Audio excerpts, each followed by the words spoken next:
అనకాపల్లి జిల్లా నర్సీపట్నంలో గత కొన్ని రోజులుగా కురుస్తున్న భారీ వర్షాలతో పాత బస్టాండు సమీపంలో ఓ భవనం కుప్పకూలింది. శిథిలావస్థకు చేరిన భవనం కావడంతో అందులో ఎవరూ నివసించడం లేదు. దీంతో ప్రాణాపాయం తప్పింది. భవనం శిథిలాలు పక్కనే ఉన్న చెప్పుల షాప్పై పడడంతో పూర్తిగా ధ్వంసమైంది.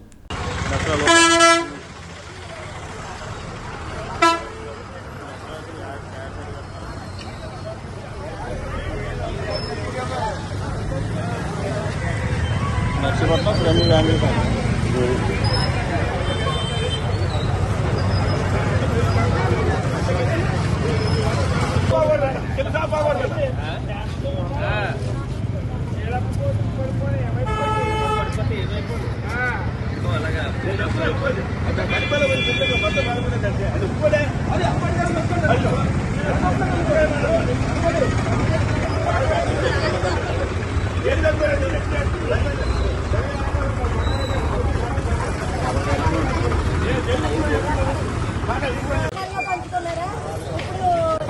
అదే బిల్డింగ్ ఉంటే బిల్డింగ్ పడుకున్న బిల్డింగ్ ఏం చేస్తారు? బిల్డింగ్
రాసిన తర్వాత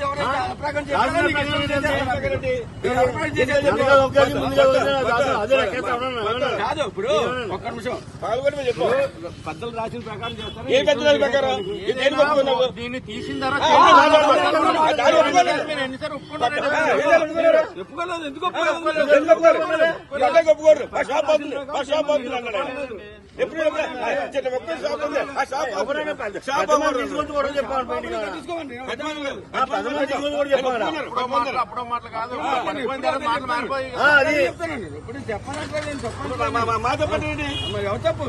ఇప్పుడు నా బిల్డింగ్ పార్టీని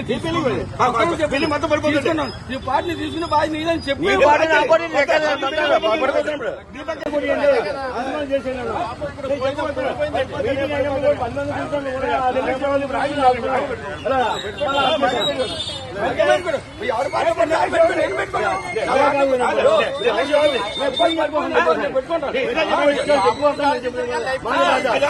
నా పేరు పెదిరెడ్ల అనిల్ కుమార్ అండి.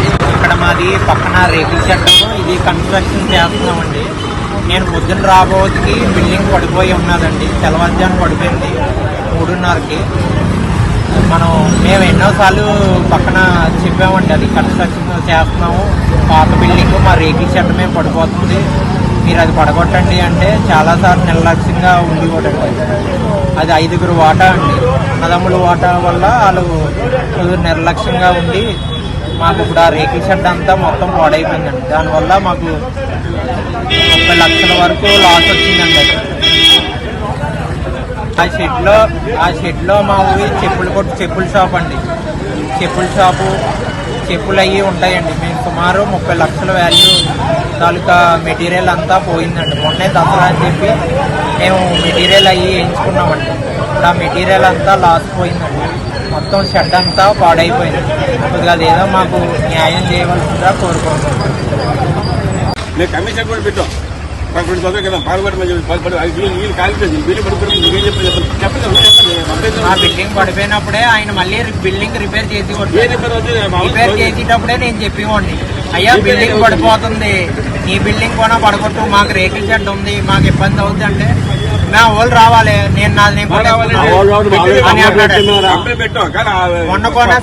మొన్న కొన్న స్లాబ్ సగం కొట్టించాడండి, సగం కొట్టించి వదిలేసాడండి. అడిగితే 5 లక్షలకండి వారాహి గారి చెప్పుల షాప్ అండి మాది.